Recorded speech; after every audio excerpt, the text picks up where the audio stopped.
They're the new clerical class. You know, the only thing they're missing is a priest uniform in an Inquisition era.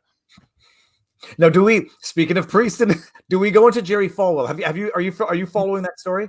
Yes, and I know a lot of people who know Falwell and weren't surprised maybe by some of the statements made. But the backstory is, I'll let you go ahead. Okay, the backstory, because I read the lawsuit today. I tell you, I have a problem. I feel bad for everybody. And I'm reading this. And at first I thought I knew enough about Jerry Falwell's situation to say that he's getting what he deserved. And I read that lawsuit. And now I'm thinking if some of the stuff in that lawsuit is true, I'm starting to feel bad for Jerry Falwell and what ended up happening. But long story short, so Jerry Falwell is an evangelical, I guess, leader. I don't know what the term would be, but respected in the community. His father founded Liberty University. He took over after his father died, or became involved, allegedly, highly involved in the university, evangelical university. Apparently, it's the largest private religious institution. I think something along those lines. Story breaks that what came first? Was it the pictures of him with his hand in his pants or his jeans open, making an inappropriate joke with another lady that got him in hot water? Then apparently a story breaks where someone whom his wife had an affair with in 2012 was allegedly blackmailing him and his wife for lots of money. The long and short of it is that the wife, they went to a place in Florida, stayed at a resort. Literally the lifeguard, the pool guy, befriended Jerry Falwell and his wife, ended up having an affair with Jerry Falwell's wife. Apparently later on starts trying to blackmail him, saying that he's got compromising video and pictures of his wife and recorded private conversations, which apparently he had. Falwell says, I'm not paying you anything. This is going to go nowhere. The individual who has these videos then hooks up with the Lincoln Project to basically spread a smear that, whether or not it's true, it may be true, I don't know, that not only did he have an affair with Falwell's wife, but apparently Falwell himself would watch the two of them do these things together. And just one interlude.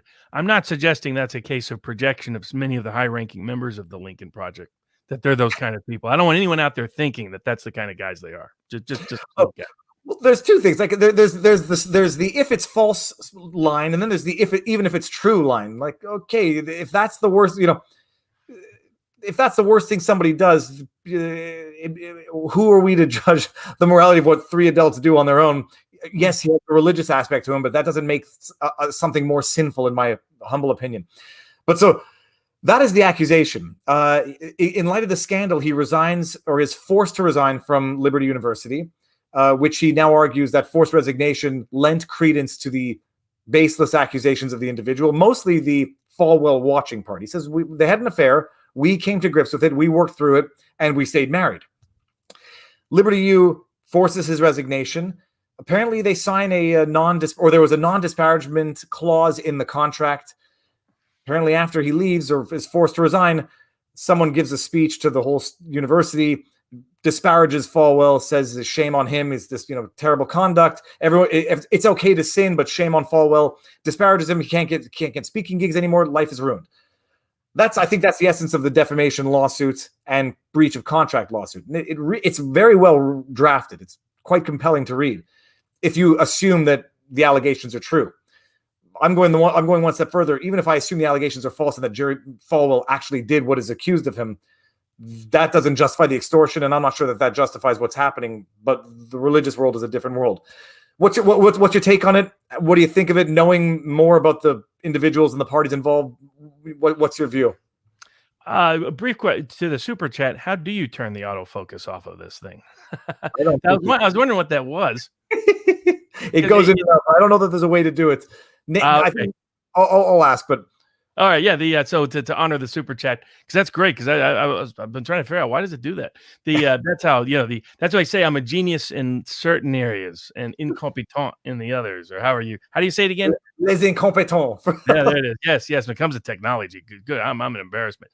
But to the backstory for Jerry Falwell is threefold. So his father, of course, was the founder of essentially, some people would say the founder of the politicization of the religious conservative community in America, beginning in the late 1970s. Supported Ronald Reagan over Jimmy Carter who was the well-respected Baptist, who originally won in large part because of his strong Baptist support in the South.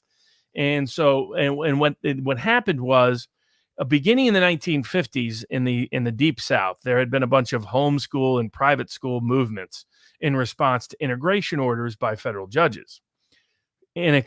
By a completely separate phenomenon, in the late 1960s, early 1970s, evangelical, particularly fundamentalist evangelical Protestant culture, didn't like what was happening in public schools.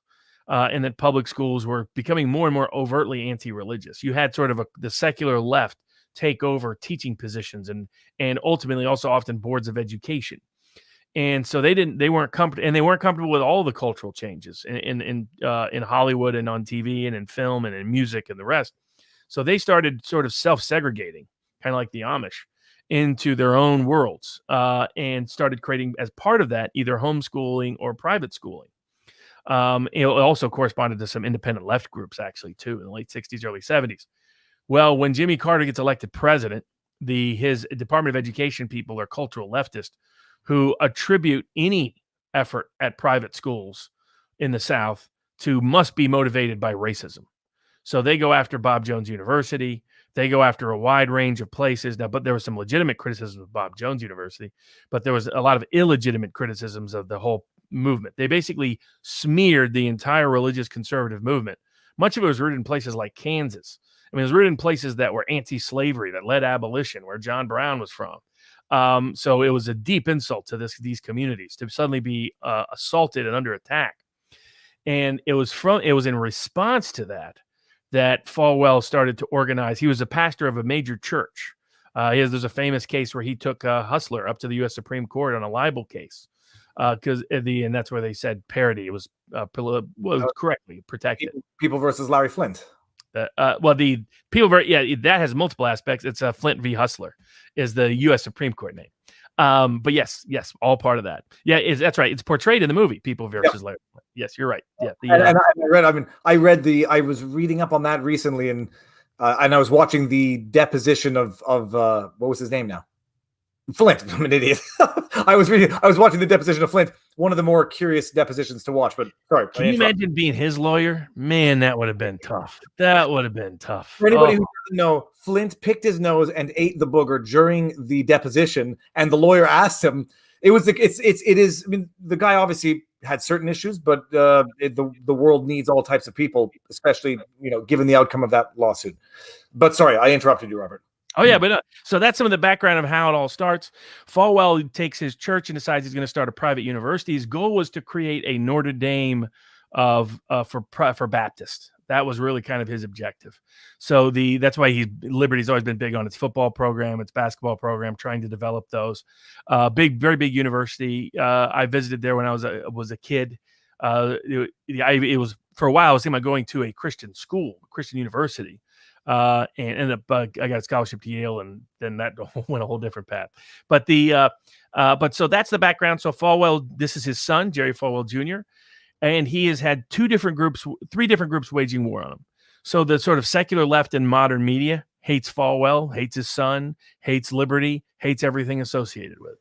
Has been constantly attacking them, sometimes from within the government, sometimes from outside the government. Then his second adversary became anti-Trump people, particularly anti-Trump people on the right, because Falwell gave major political blessing of the religious conservative community to Donald Trump from the very get-go.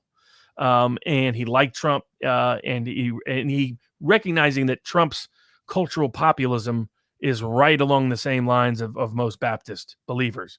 Trump's going to do very, very well on election day with evangelicals. And then but all the anti-Trump people hated him for that reason. They in their minds, evangelicals voted for Trump because Jerry Falwell Jr. blessed him. Totally false. Falwell was representing his community, not directing it. But this is how these people think. They think you can control people's thoughts, and the same elite people control others. Gatekeeper mindset. Projection it's confession through projection. It's more of it. Once you start, you can never unsee it. Yeah, exactly. And then the third problem over the last 5 years has been internal. There have been people at Liberty University who like the resources and power of Liberty University who've been trying to drive Falwell out. And so he has these three groups of adversaries coming after him, and he probably just underprepared his political protection to deal with it. Because I mean, his name is Liberty University. And so in his father's name. And so then they find a vulnerability, which is his wife purportedly had an affair with this guy out of Florida who had probably illicitly tape recorded it. I mean, my guess that some of those activities took place in states that required both parties. Some degree of this was an issue we didn't get to last week, which we can briefly get to here: revenge porn. I mean, some of this, what they were describing, I was like, that's a crime. And for people who don't know, because there was a lot of states that have one-party consent, that as long as one person knows that the activity is being recorded, that makes it legal. The problem became that started getting abused by people who, when they broke up, would put pornographic videos or images of their ex on the web. And clearly this was not what the one-party consent rule was supposed to be about. And so a bunch of states, starting with California, then New York, now a bunch of states across the country, passed specific laws that when you publicize or threaten to publicize images, and Viva did a good separate video on defining what constitutes revenge porn in the different states. It became totally without object when it became abundantly clear that that was not what happened in the Giuliani Borat scene, but still still educational nonetheless. I'll link it. Don't know it. I've had clients that have been victimized by this because it's a very. If you watch the show The Vow, Ranieri, the head of The Vow, was sentenced to prison this week, and Scott Adams has actually raised some interesting questions about that case. I really dislike the guy, so but at some point we'll do we'll include that as part of a future show. But part of that was their great power over the women. Many of whom were smart, sophisticated women, career women. Was images that they were taken to be part of this group. So, I mean, this is a great, powerful source of blackmail and extortion and all of it. So that's why the law is passed to ban even the threatened use of it in certain contexts. And it sounded to me like that the unfortunate thing for Falwell is his wife fell in with someone who not only did she have an affair, but that this person was using revenge porn threats against her, entrapping her, and extorting her and him, and then blackmailing her and him. And because he didn't go along with it, he's the one who suffers the consequence. So in reading the defamation suit, it sounds like he has. I mean, first of all, they clearly violated the non-disparagement clause. I mean, that's a no-brainer winner for him. That's what I mean. So they have a non-disparagement clause. For anybody who doesn't know what that is, I mean, it means that if you rupture your relationship, you don't speak ill of the other. And this one, it was redacted in the lawsuit, so I don't know how specific the terminology was or how specifically it was drafted for whatever the reason. It means you don't speak ill of the person. You don't speak, period. And it was either the day after he was forced to resign. Guy gets up in front of the entire school, and apparently, for whatever it's worth, this specific talk was organized to be even more publicly visible than a standard speech. I think it was online. It was published everywhere, and the words were not good. It was not what you say about someone when you have a non-disparagement clause in a contract. And it didn't surprise me because the war they've been waging against Falwell, here was always the big hurdle. Those of us who are on Falwell's side in this internal battle, they simply saw it that Falwell is liberty, and that there's no scenario in which they get rid of Falwell that liberty doesn't suffer. And so it better be absolutely compelling, whatever Falwell himself did. I mean, it was extraordinary with the suit. What they were detailing is Falwell acted the right way. He didn't engage in extortion. He refused to go along with it and be the victim of it, refused to go along with blackmail, refused to go along with any kind of entrapment.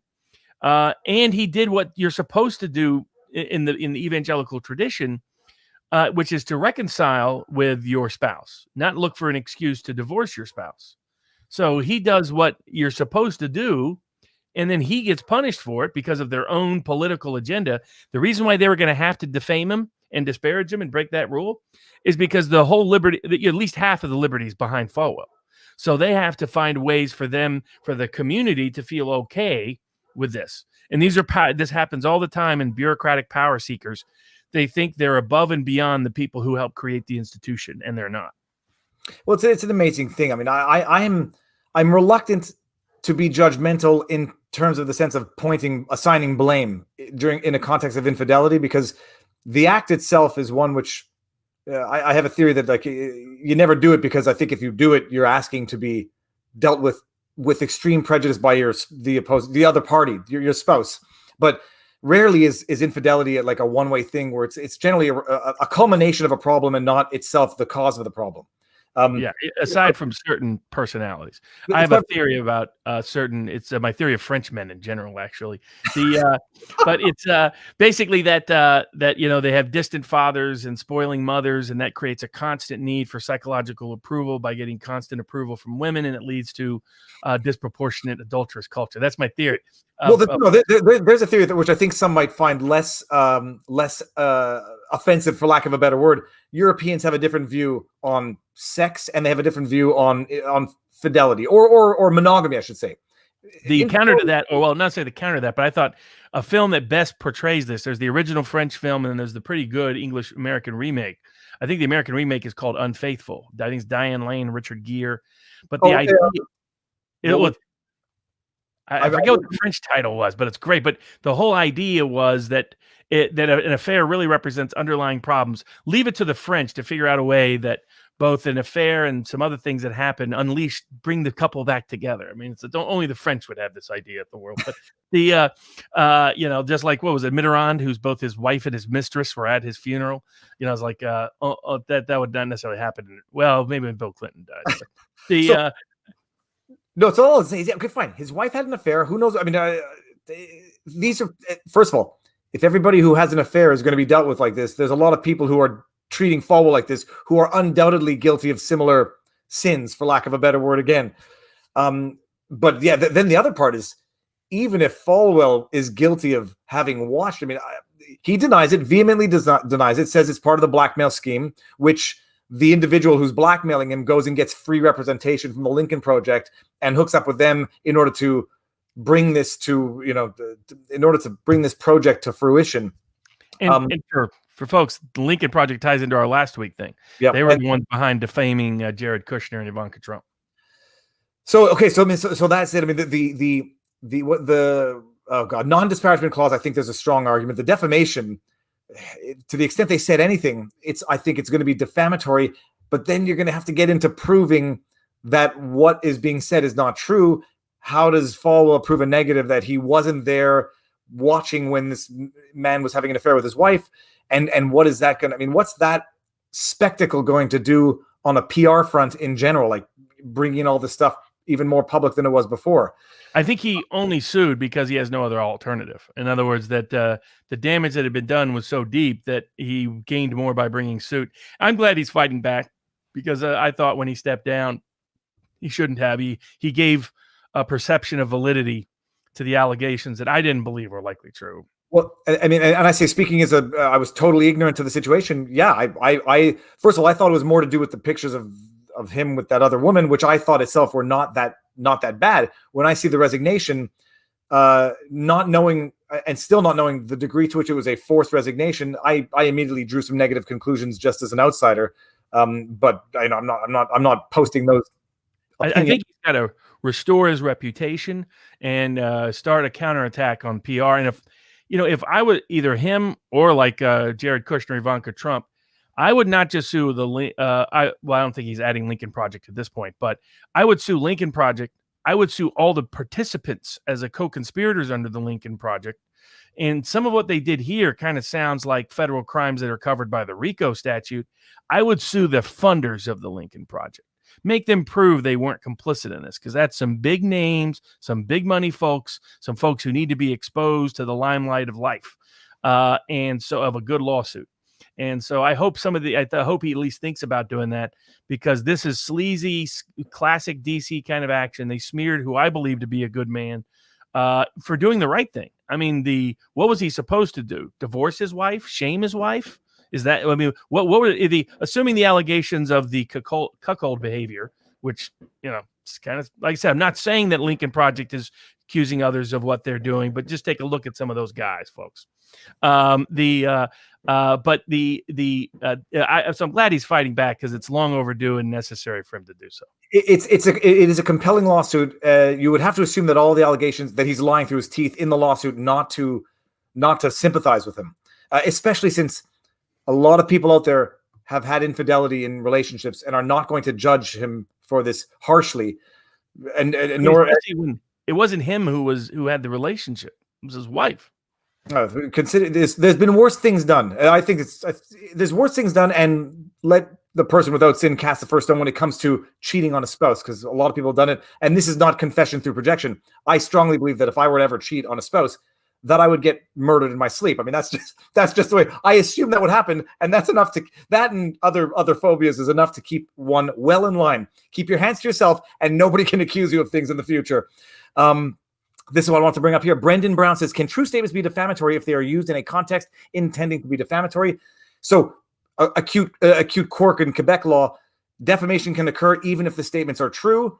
That may sound shocking to other people, but even in other jurisdictions, you can have public disclosure of a private fact, which can be true, but nonetheless sanctionable. And you can have false light, which could be a true fact spun to make it look worse or bad, and that can be sanctionable as well. Robert, am I out in left? That's exactly right. So it's technically not defamation; it's invasion of privacy, but they're all governed by the same First Amendment standards. But yes, a true statement can cause you to be sued. Here it's easy, the breach of contract, because it was a non-disparagement provision. So non-disparagement doesn't matter whether it's an opinion or a fact, doesn't matter whether it's true or it's false. You can't say anything disparaging, period. You get sued for breach of contract. Yeah, it'll be a big one.